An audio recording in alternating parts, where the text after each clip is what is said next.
A market does not need to fall to become more dangerous. That is the first thing I want to say. People behave as if danger and decline always arrive on the same day. They do not. A market can become more dangerous. Each month it remains elevated if the elevation depends on forces that are expensive, artificial, and increasingly fragile. That is what I think people are missing. They look at the market and say, it is still fine. I look at the same market and say, the cost of keeping it fine appears to be rising. Those are not the same sentence. And in investing, the difference between those sentences can become the difference between discipline and delusion. A great many people now act as if the absence of a crash has disproved the case for caution. I have never thought that way.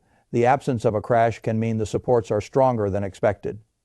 It can also mean the supports are more dangerous than expected, because stronger support is not always healthier support. Sometimes stronger support simply means the system is spending more, borrowing more, printing more, or believing more in order to avoid facing the weakness underneath. That is not health. That is postponement, and postponement has a cost. I think the market today is living on postponement. Valuation tells me that immediately. A market valued at around 220% of GDP is not behaving as if it fears disappointment. It is behaving as if disappointment is still somehow negotiable. That is what makes the current setup so brittle. The broad market is expensive. The giants are more expensive. The public has grown used to extreme multiples. The crowd no longer hears those numbers as warnings. It hears them as background noise. That is exactly what overvaluation looks like in the late stage. Not panic, familiarity. Familiarity is far more dangerous than panic, because familiarity lowers standards. The investor starts believing he no longer needs a margin of safety. He says the environment changed. He says the market deserves the premium. He says old valuation tools no longer speak clearly to new conditions. I have heard all of this before. Whenever a market becomes expensive enough for long enough, the public begins trying to retire arithmetic. Arithmetic always comes back. The question is only how much damage the delay will do before it returns. Now, why has the delay lasted? That is the answer is not one thing. It is a stack of supports, deficits, inflation, flattered nominal growth, weak dollar effects, borrowed consumer endurance, lagging labor weakness, and the public's memory of previous rescue cycles start with deficits. The government is still spending at levels that would make any serious long-term observer nervous if he cared more about structure than about today's market mood. That spending matters. It keeps demand alive. It keeps contracts alive. It keeps payrolls alive. It keeps revenues from looking weaker than they otherwise would. Investors then look at the earnings and say the economy is holding up well. Perhaps it is holding up because large deficits are paying part of the bill. That is not a small distinction. A market supported by healthy private demand is one thing. A market supported by fiscal excess is another. The second may last for a while. It is not clean, it is not free, and it is certainly not the same thing as organic strength. The debt behind that support is enormous. The interest burden is already massive. That means the support beam itself is becoming heavier to maintain. So when the public says the market is resilient, I ask whether what it really means is that the government is still willing to spend at levels that postpone recognition. That is not a definition of resilience I trust. Then comes inflation. This is where the illusion becomes especially powerful, because inflation hurts the public while flattering the market. The average household sees a weaker dollar through pain, higher groceries, higher rent, higher insurance, higher services, less room. The market can see the same weaker dollar through higher nominal revenue and acceptable earnings optics. That split is one of the most deceptive parts of the cycle. The public feels worse and asks why the market still acts strong. The answer is that the market is not reading comfort. It is reading support. A weaker measuring stick can make corporate numbers look stronger than the underlying real strength deserves. That does not make the numbers false. It does make them easier to misread. This is why I say inflation can disguise itself as growth. When investors stop respecting that difference, they begin paying very high prices for what may be only nominal improvement. That is dangerous enough by itself. It becomes even more dangerous when asset holders with debt are helped by the same environment. If you borrowed cheaply to buy assets, inflation can reduce the real burden of the debt while supporting the nominal value of the asset. That is one reason the stock market can keep levitating while households feel increasingly trapped. The public and the market are not reading the same environment from the same balance sheet position, Now let us move to the consumer. This is another place where delay creates a dangerous illusion. People say the consumer is resilient because spending continues. I say the consumer may be enduring because the recognition of weakness has been deferred by credit and by habit. Those are not the same thing. A household can keep spending while becoming less healthy. It can spend because it still wants to believe normal life is affordable. It can spend because the social cost of admitting weakness is high. It can spend because the credit card still works. It can spend because hope is always easier than restructuring. A market that celebrates spending without examining how that spending is financed is behaving childishly. I am not interested in the receipt alone. I want to know the quality of the demand. If the quality is weak, then the apparent resilience is thin. That is one of the most dangerous forms of false comfort in this cycle. The labor market deepens the same error. Employment is a lagging variable, and because it lags, people use it as a shield for too long. Jobs still look okay, so they conclude the machine must still be okay. That is not serious analysis. The labor market often becomes visibly weak only after other parts of the system have already started breaking internally. That is why I treat strong labor headlines late in a cycle with caution. They may tell me more about lag than about health. Now let us discuss the emotional support beam, policy memory. This may be the strongest support of all. Markets have been trained by previous cycles to believe that if things become uncomfortable enough, policymakers will eventually do what is necessary to restore calm. Maybe they will. Maybe they will not have as much room as the crowd assumes.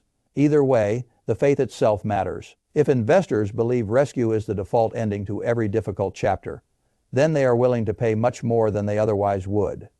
That is why policy faith is so powerful. It does not merely influence rates or liquidity. It influences courage, valuation, tolerance, and the willingness of investors to ignore obvious strain. That is one reason the current calm is so untrustworthy to me. It feels less like calm and more like confidence borrowed from old memories. Old memories are useful. They are also dangerous when conditions change, and the public refuses to update the model. This cycle carries more debt, more consumer strain, and more valuation excess than the crowd seems willing to price. Honestly, that means rescue, even if it comes, may not feel as clean as people imagine. This is why I think the delay itself has become a risk amplifier. Each month of survival tells the crowd the wrong story. The story becomes, see, the market can absorb anything. That is how standards disappear. That is how risk management gets mocked. That is how people start treating expensive prices as ordinary and weak supports as permanent. The longer the market teaches that lesson, the more painful the eventual relearning becomes. A correction that happened earlier would have removed some excess earlier. A delayed correction arrives after excess has become identity, after leverage has become normal, after optimism has become moral, after valuation discipline has become embarrassing. That is why delayed markets are so dangerous. The crowd is not only financially exposed, it is psychologically committed. And psychologically committed, people do not reduce risk easily. They need an event strong enough to break confidence. That event does not have to be legendary. It only has to land in the right place at the wrong time. A credit event, an earnings disappointment, a consumer slowdown that finally looks impossible to explain away, a policy error, a funding issue, some pillar that the crowd had stopped questioning suddenly showing a visible crack. That is often enough, because once confidence begins to leave, the same supports that justified the previous calm become less persuasive. The public stops saying resilient and starts saying obvious. That always happens late. This is why I care more about the market's dependence on favorable conditions than I do about the market's current surface calm. Surface calm can be bought. Dependence eventually reveals itself. That is the hidden cost of the delay. People think delay lowers risk because nothing has exploded yet. I think delay often raises risk because the structure becomes more one-sided while the public becomes more complacent. That is a much worse combination. An overvalued market with a cautious public is one thing. An overvalued market with a confident public, a debt, supported consumer, expensive fiscal beams, inflation, distorted earnings, and faith in rescue is another. The second market deserves much more respect, not panic. Respect means understanding what is carrying the bridge. Respect means understanding what happens if one support weakens while another remains expensive, and the crowd is not prepared emotionally to reinterpret the whole setup. That is why I remain disciplined. Not because I enjoy sounding gloomy, because discipline is what survives when confidence is repriced. The mature investor asks harder questions.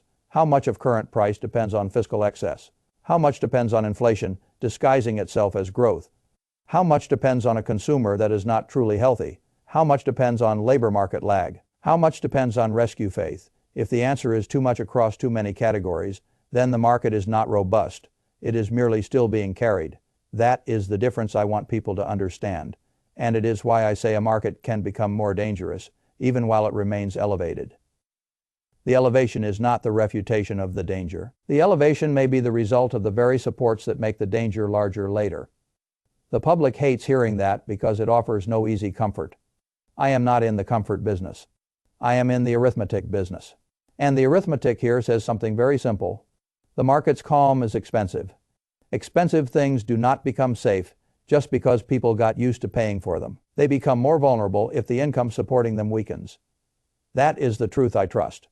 Not because it gives me a dramatic headline, because it keeps me from learning the crowd's lesson too late. There is one last problem with delayed markets. They create moral permission for bad process. The investor who keeps getting rewarded for ignoring valuation starts believing process no longer matters. He confuses recent success with sound judgment. That is poison. Because when the environment finally shifts, the bad process that felt smart suddenly reveals how fragile it always was. I would rather protect process than protect excitement. Process will not always make a person look brilliant in the short run. It often keeps him solvent in the long run. That is enough for me. And in a market supported by costly beams and fragile confidence, it should be enough for any adult investor as well. That is why I continue to say the same thing in different language. The issue is not whether the market is still standing. The issue is what sort of support is keeping it upright, how expensive those supports have become, and how much the public has stopped respecting the possibility that support itself can weaken. That is the real story. The price is only the shadow cast by that story. Ignore the story long enough, and the shadow eventually changes shape all at once. I prefer to study the story before that happens. That is how capital is protected in dangerous markets. Not with theatrics. With disciplined respect for structures that are still standing for reasons far less reassuring than the crowd wants to believe. I think investors also underestimate how much danger is created when the market begins to treat support as entitlement. That is what happens late in these cycles. Deficits are no longer seen as extraordinary. They are treated as background. Inflation is no longer treated as distortion. It is treated as something markets can simply live with forever. Consumers financing normal life with debt are not treated as fragile. They are treated as proof that the economy is stronger than critics thought. The labor market's lag is not treated as lag. It is treated as confirmation that weakness is imaginary.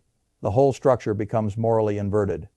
Warning signs are rebranded as reassurance. That is a terrible habit of mind, and late markets train it very well.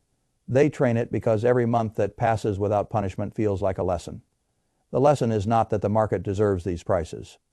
The lesson is that the public is too eager to turn postponed consequences into false proof. This matters because portfolios are built on lessons. If investors learn the wrong lessons for long enough, they begin to size positions incorrectly, choose risk poorly, and mock the very discipline that would have protected them later. That is why the hidden cost of delay is not only future losses, it is present corruption of judgment. The market teaches people to become intellectually weaker while it remains elevated. And once judgment weakens, the eventual repricing becomes more violent because people are not just financially exposed, they are conceptually exposed. They have built a whole model of the world around an expensive illusion. This is why I do not talk about overvaluation as though it were a harmless curiosity. Overvaluation matters because it changes how much faith the market requires. And faith is fragile. A cheap market can survive skepticism. An expensive market requires devotion. That is the point. Right now, too many investors have crossed from confidence into devotion. They are no longer merely optimistic. They are emotionally attached to the continuation of the present arrangement. That is what makes them vulnerable. Because the more attached they are, the less willing they become to question support beams while the beams are still standing. This is where I think the crowd becomes most dangerous to itself. It stops demanding proof. It becomes satisfied with repetition. The market rose again. The market ignored another warning. The market shrugged off another weak data point. The market recovered after another wobble. Soon repetition becomes the whole argument. That is not an argument. It is habit. And habit is exactly what breaks hardest when the pattern finally changes. I also think people misunderstand what a delayed correction does to risk quality. It does not merely make the market more expensive. It usually makes the market narrower. Leadership concentrates. Narratives concentrate. Confidence concentrates. When confidence is concentrated in a smaller number of stories, names, and assumptions, the apparent strength of the market can hide increasing fragility underneath. The public sees the index. I want to know what is actually doing the heavy lifting inside the index. If too much of the optimism depends on too few pillars, then the structure is not robust. It is tall. Those are different things. Tall things are often impressive right before they become unstable. This is why I place so much weight on the price being paid for growth. When investors pay 30, 40, or 50 times earnings, they are not just expressing admiration. They are surrendering protection. They are saying the future can be expensive because the future will remain friendly enough to justify the current premium. That is a fragile bet in a market already leaning on fiscal excess, inflation distortion, consumer strain, and rescue memory. Now, one might still say, yes, but the market can keep rising. Of course it can. That is what makes delayed markets so seductive. They keep proving that they can continue. The danger lies in what the continuation is teaching people to ignore. Every month of upward motion encourages someone to dismiss valuation. Every quarter of strong nominal earnings encourages someone to dismiss inflation as a distortion. Every resilient consumer headline encourages someone to dismiss household fragility. Every calm reaction to bad news encourages someone to treat future bad news as harmless too. That is how the setup worsens, not because one giant hidden problem appears out of nowhere, because many visible problems stop feeling important. That is a much more dangerous condition. Aunt's problems stop feeling important. Investors stop preparing for their interaction. And interaction is where late cycle pain usually comes from. Weak consumers plus weaker labor, rich valuations plus a disappointment in earnings, sticky inflation plus reduced room for rescue, heavy deficits plus a loss of confidence in fiscal permanence. None of these things have to become catastrophic alone. They only have to intersect in a market that is already priced too generously and believed in too deeply. That is why I keep saying the issue is not the trigger. The issue is the condition of the structure when the trigger arrives. A weak structure makes small triggers matter. A healthy structure can absorb them. This market, in my judgment, is not healthy. It is prolonged. And prolonged markets often become more emotionally dangerous than financially obvious. They feel safe because they are familiar. They are familiar because they were delayed. The delay itself is what makes the final surprise more severe. I think a lot of investors will only understand that after the fact. They will say the market suddenly stopped forgiving bad news. In truth, the market was always under strain. It just kept postponing the moment of recognition. That is why my discipline does not come from fear. It comes from respect for valuation, respect for debt, respect for confidence, respect for how expensive support has become, respect for how much the public has stopped, respecting what should still make it cautious. That is enough to keep me sober, and I would rather be sober in an inflated market than thrilled in one. Thrill usually arrives cheapest right before it becomes most expensive. Sober thinking is rarely popular in the middle of the party. It is often the thing that lets a person leave the party with his capital and his judgment intact. That is the standard I care about, not whether the crowd feels reassured, whether the structure actually deserves the reassurance. I do not think this one does. That is why delay does not comfort me. It sharpens my caution. And in a market like this, sharpened caution is a better companion than borrowed optimism. There is one final way to think about it.